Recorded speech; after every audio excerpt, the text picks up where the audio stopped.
कहवा में जनमे देखी भैया ये हनुमान जी के दरबार में हमार बड़ भैया आदरणीय नागेंद्र व्यास जी के तरफ से सोहर गावे के आदेश आइल बा।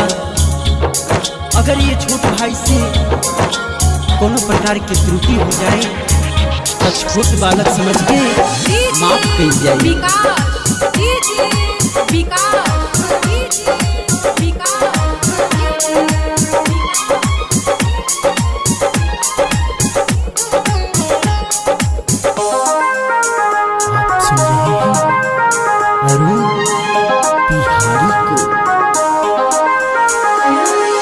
कहवा में जनमे श्री राम की कहवा में कन्हैया जी जनमे है। कहवा में जनमे श्री राम की कहवा में कन्हैया जी जनमे है। कहवा में जनमे श्री राम की कहवा में कन्हैया जी जनमे है। कहवा में जनमे श्री राम की कहवा में कन्हैया जी जनमे है। लाला ना कहवा में जनमे हनुमान की तीनों घरवा सोहर होला है।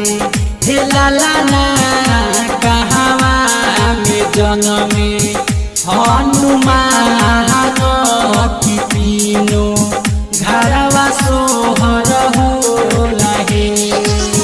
डीजे विकास डीजे विकास डीजे विकास लाला ना कहवा में जनमे हनुमान की तीनों घरवा सोहर होला है।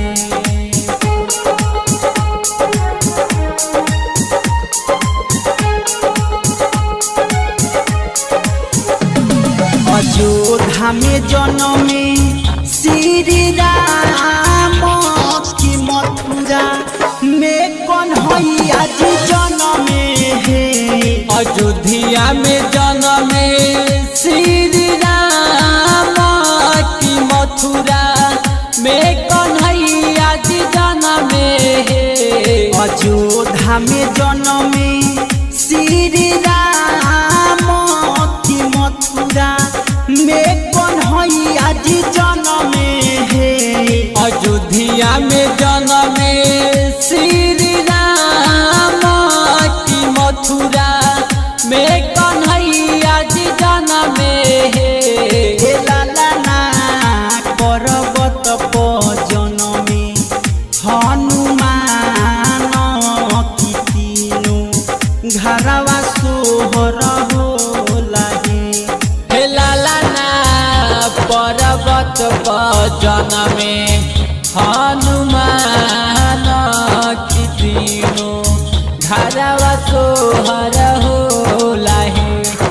लाला ना पर्वत पर जनमे हनुमान की तीनों घरवा सोहर होला है।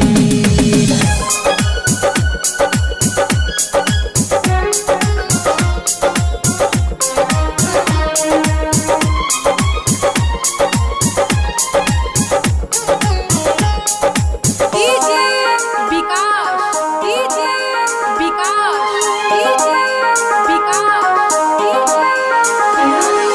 के कराही जनमे श्री राम चंद्र के करा श्री कृष्ण जी जनमे है। के कराही जनमे श्री राम चंद्र के करा श्री कृष्ण जी जनमे है।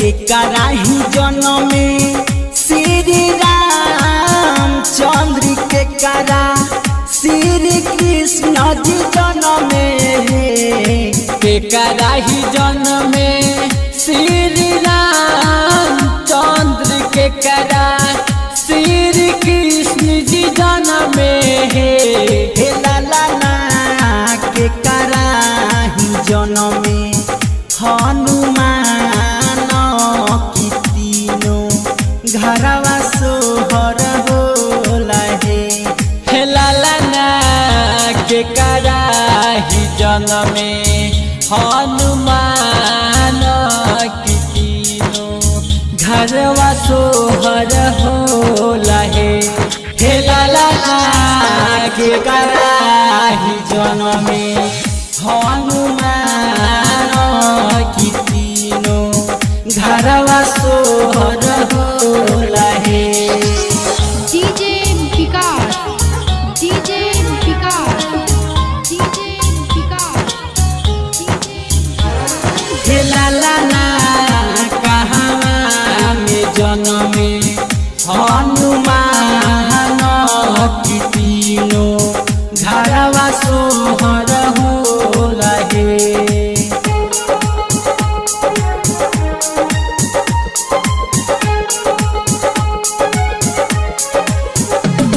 कौशल्या के जन्मे श्री राम चंद्र देवकी के कन्हैया के जन्मे कौशल्या के जन्मे श्री राम चंद्र देवकी के कन्हैया जी जन्मे कौशल्या के जन्मे श्री राम चंद्र देवकी के कन्हैया जी जन्मे कौशल्या के जन्मे श्री राम चंद्र देवकी के कन्हैया जी जन्मे हे लाला ना अंजनी के जन्मे हनुमान की तीनों घरवा सोहर होला हे लाला ना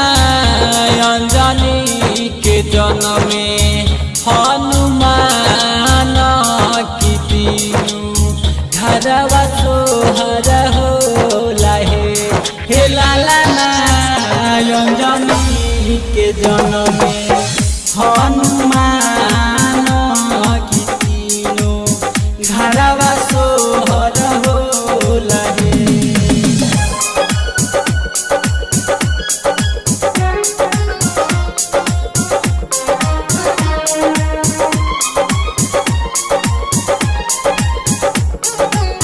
डीजे विकास डीजे विकास डीजे विकास अरुण बिहारी सोहरी गावलन गाई समझावलन राजेश नितेश सोहर गावलन गाई समझावलन अरुण मनोहरी सोहरी गावलन गाई समझावलन राजेश नितेश सोहर गावलन गाई समझावलन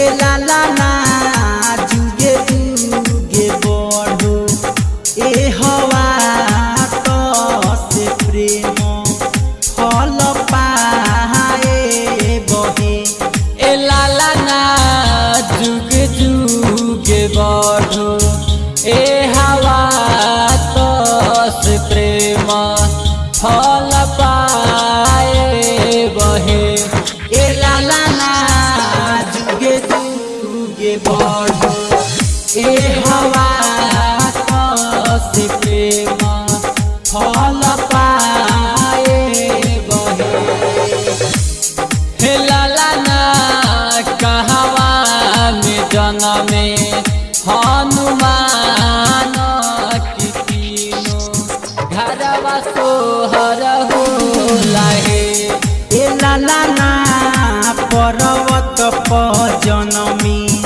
हनुमान की तीनों घरवा तो